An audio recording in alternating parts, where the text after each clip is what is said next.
안녕하세요. 리클래스입니다. 오늘은 소위 돈 버는 계좌라고 알려진 연금저축, IRP, 그리고 ISA 계좌에 대해서 알아보도록 하겠습니다. 면책 조항, 본 동영상 및 자료는 교육용입니다. 실제 적용 시에는 세무사 등 전문가의 확인이 필요합니다. 네, 이 세 개 계좌를 보시는 바와 같은 이렇게 표 하나로 깔끔하게 한번 정리를 해봤습니다. 일반 증권 계좌 있고요. 그리고 여기에 개인연금, 그리고 IRP, ISA 계좌에 대한 내용들을 정리를 해 보았습니다. 먼저 인출 가능 시기부터 한번 보겠습니다.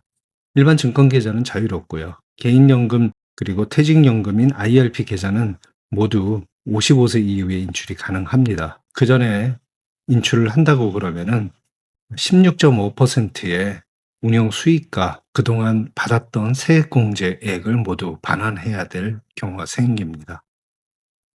그리고 특히 IRP 계좌 같은 경우에는 정해진 사유 외에는 인출이 금지되어 있습니다.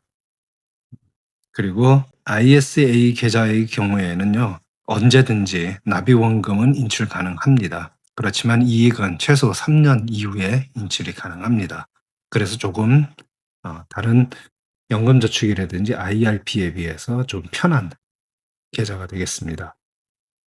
자, 이 계좌들은요, 납입 한도가 있습니다. 기본적으로 이 연금저축계좌와 IRP 계좌는 합쳐서 1년에 1,800만 원까지 가능합니다. 그리고 ISA 계좌는 1년에 2천만 원까지 가능합니다. 1,800만 원인데요. 합 연 1,800만 원 되겠습니다. 자, 그리고 연말정산 세액공제 혜택이 있습니다. 연말정산 세액공제는요, 여기에 보시면은 최대 900만 원까지 됩니다. 그런데 여기서 조금 생각해 봐야 될 것이 연금저축 같은 경우에는요, 공제 혜택이 600만 원까지가 됩니다. 그리고 IRP 계좌는 900만 원까지만 됩니다. 그리고 전체적으로 봤을 때는 두 개 계좌 모두 합쳐서 900만 원까지만 가능합니다. 그렇기 때문에 연금저축 계좌에다가 돈을 하나도 안 넣더라도 IRP 계좌에 900만 원을 넣으면 900만 원을 다 채울 수가 있는 거죠. 반대로 연금저축에다가 600만 원을 납입을 했어요. 그러면 그 최대 한도이기 때문에 어 별도로 300만 원을 IRP에 넣어서 900만 원을 맞추는 이러한 방법이 있습니다. 그리고 세액공제는 얼마나 받느냐? 납입한 금액의 900만 원 한도 내에서 연봉 5,500만 원 이하자는 16.5%, 그리고 5,500만 원 초과한 사람은 13.2% 세액공제를 받습니다. 굉장히 좋은 겁니다. 이 계좌에 돈을 딱 넣자마자 16.5%의 수익이 확정되는 거죠. 정말로 좋은 혜택입니다. ISA 계좌 같은 경우에는 납입한 거에 대해서 세액공제 혜택은 없습니다. 그렇지만은 이 ISA 계좌를 운영하다가 3년 후에 만기가 되고 그 돈을 IRP 계좌나 연금 계좌로 이체하면 그 이체한 금액의 10%, 최대 300만 원 내에서 세액공제가 이루어집니다. 아주 좋은 혜택 중에 하나가 바로 이 세액공제 혜택이 되겠습니다. 자, 다음으로는 세제 관련된 혜택 한번 보도록 하겠습니다. 기본적으로 배당을 받으면요, 15.4% 배당금에 대한 소득세를 내게 됩니다. 그런데 연금저축이나 퇴직연금의 경우에는 배당금 과세 이연이라는 것이 있습니다. 과세 이연, 세금 매기는 것을 연기해 준다라는 뜻입니다. 즉 어떻게 되냐면요, 배당받을 때 배당소득세, 세금을 0 안 냅니다. 그래서 당장 배당받을 때 세금이 하나도 없어서 굉장히 좋습니다. 그렇지만 안 내는 것은 아니고요. 정확하게는 연금을 수령받을 때 나이에 따라서 3.3%에서 5.5%로 납부를 하게 됩니다. 원래 정상적으로 내면 15.4%죠. 그런데 3.3에서 5.5%, 굉장히 파격적인 혜택입니다. 이것이 좋은 것은 무엇이냐면은 지금 당장 소득세를 안 내니까 그 소득세만큼 계속 투자를 더 할 수 있다는 그런 장점이 있고요. 이것이 쌓이면은 굉장한 효과를 보입니다. ISA 계좌의 경우에는요.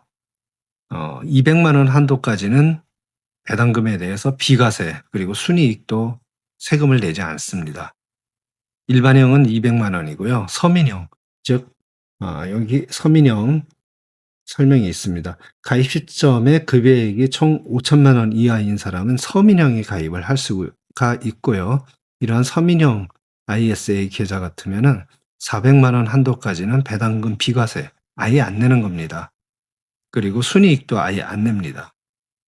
이러한 비과세 혜택이 있고요. 200만 원, 400만 원까지. 그리고 이 금액을 초과하게 되면은 9.9%로 배당금에 대한 세금을 내게 됩니다. 그리고 또 하나의 혜택은 손익통산입니다. 손익통산이라는 것은요. 자기가 운영을 하면서 손해 본 것 그리고 이익 본 것을 합산해서 세금을 매긴다는 뜻입니다. 손익통산 예시를 한번 보겠습니다. 자, 이렇게 한번 가정을 해 볼게요. ETF를 3개를 가지고 있어요. 이 ETF에서는 200만 원의 이익을 받고요. 이 ETF는 마이너스 200, 여기는 300만 원의 이익을 받습니다. 그렇게 됐을 경우에 일반 계좌에서는요. 이익 본 것만 따집니다. 그래서 200만 원, 여기에 플러스 300만 원, 그래서 합 500만 원에 대해서 과세가 되는데요. ISA 계좌에서는 이것들을 다 통산을 합니다. 플러스 200, 마이너스 200, 플러스 300. 그래서 이것들을 치면은요. 플러스 300이죠. 300만 원에 대해서 과세를 합니다. 일반 계좌에서는 500만 원에 대해서 과세, ISA 계좌에서는 300만 원에 대해서 과세. 이렇게 굉장히 유리해지는 계좌입니다.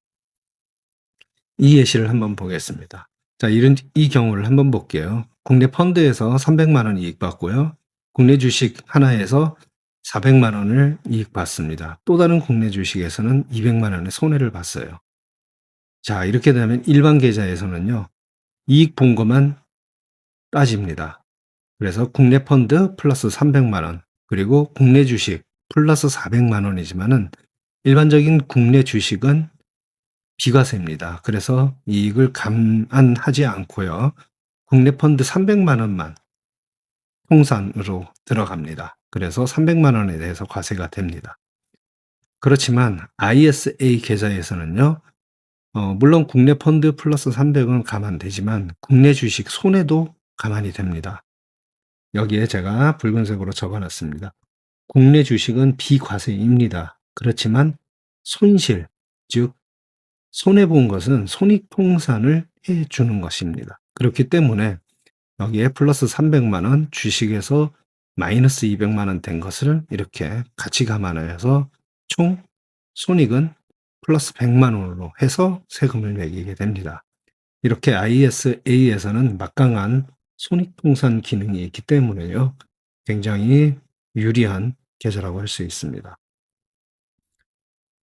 자, 이러한 배당금에 대한 과세 그리고 손익통산 기능이 있었습니다. 그리고 가장 결정적인 거라고 할 수 있는 것이 하나 있습니다. 바로 연금저축계좌, 퇴직연금계좌, 그리고 ISA 계좌는 금융소득 대상이 아닙니다. 즉, 이 계좌들에서 얼마의 수익을 얻었든지 이 수익이라는 것은 배당 수익, 이자 소득 수익을 말합니다. 이러한 이자나 배당 수익을 얼마를 얻었던 간에 금융소득을 계산할 때 산정되지 않습니다. 지금 현재 금융소득 종합과세에 걸리게 되면은 정리를 제가 해봤습니다. 금융소득이 총 2천만 원 이상이 있게 되면은 이러한 일이 생깁니다. 금융소득이 다른 소득과 합산과세돼서 최대 49.5%의 세율 적용이 될 수도 있습니다. 일반적으로 배당을 받으면 15.4%의 세금을 내는데요. 본인의 다른 소득이 크다고 그러면 49.5%의 세금을 낼 수도 있습니다. 그리고 건강보험, 지역 건강보험료 추가 징수가 될 수도 있고요.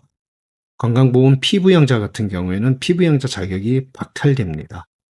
그리고 아까 보셨던 그런 장점이 많았던 ISA 계좌의 신규 개설 혹은 만기 연장이 불가하게 됩니다. 그리고 위험자산 한도, IRP 같은 경우에는요, 위험자산이라고 하는 것들은 70% 이하만 투자할 수 있도록 한계가 좀 정해져 있습니다.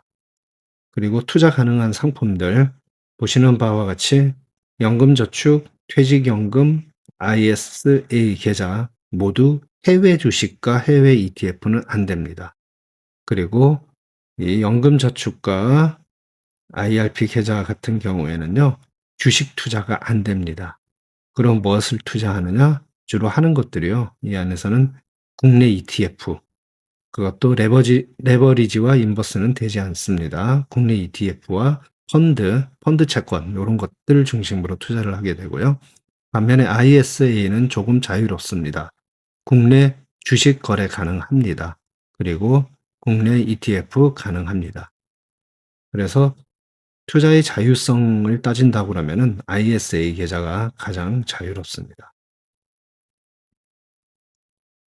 자, 이 그림은요, 제가 받았던 배당금 사례입니다. 이 왼쪽 것은요, 일반 계좌에서 제가 배당금을 받았던 것이고요. 여기에 보시면 세전에 93,808원인데 이래저래 세금을 떼고 79,000원만 받았습니다. 이렇게 배당 소득세가 나오는 일반 계좌를 보시고 있고요. 이 오른쪽 거는 저의 연금저축 계좌입니다. 여기는 보시면요, 배정 금액 76,000원 세전 해놓고 더 이상 세금 뗀 내역이 없습니다. 즉 배당금 그대로 다 돈을 받았다는 증빙이 되겠습니다. 자, 그러면은 제가 지금까지 연금저축, IRP, IS 계좌를 말씀드렸는데요. 어떤 순으로 가입을 하고 활용을 되느냐, 제가 추천을 드리겠습니다. 이 순서입니다. 기본적으로 연금저축에 600만 원을 납입하십시오. 왜냐하면은 세액공제를 받을 수 있고요. 배당금 비과세를 받을 수 있습니다. 이 IRP에 비해서 위험자산 비중 제한이 없기 때문에 가급적 연금저축계좌에 세액공제 최대한 받을 수 있는 600만 원을 다 납입합니다. 그리고도 납입할 돈이 있다 그러면은 IRP 계좌에 300만 원을 넣습니다. 왜? 세액공제를 받을 수 있으니까요. 그리고 배당금을 비과세 받을 수 있습니다.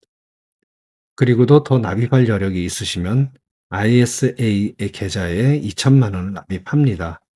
왜냐하면 ISA 계좌는요, 순이익 비과세, 그 다음에 9.9%의 저율과세, 그리고 손익 통선이 되는 장점을 가지고 있는 계좌이기 때문에 ISA 계좌를 활용해야 됩니다.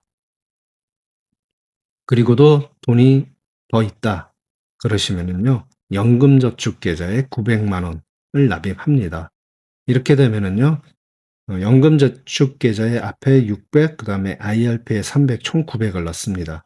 이 연금저축 계좌와 IRP 계좌에 총 납입할 수 있는 금액이 1,800만 원이기 때문에 나머지 금액인 900만 원을 넣어서 최대한 1,800만 원을 맞추는 겁니다. 이미 세액공제는 더 이상 받을 수 없는데 왜 넣느냐? 세액공제 한도는 채워졌지만은요, 이 계좌에서 나오는 배당금은 계속 비과세 혜택이 가능하기 때문입니다. 그래서 이 순서대로 계좌들을 만들고 투자를 하시는 것을 저는 추천드립니다. 자, 오늘 많은 말씀 드렸습니다. 가장 중요한 것은 요표 한 장입니다. 요표 한 장 보시고요.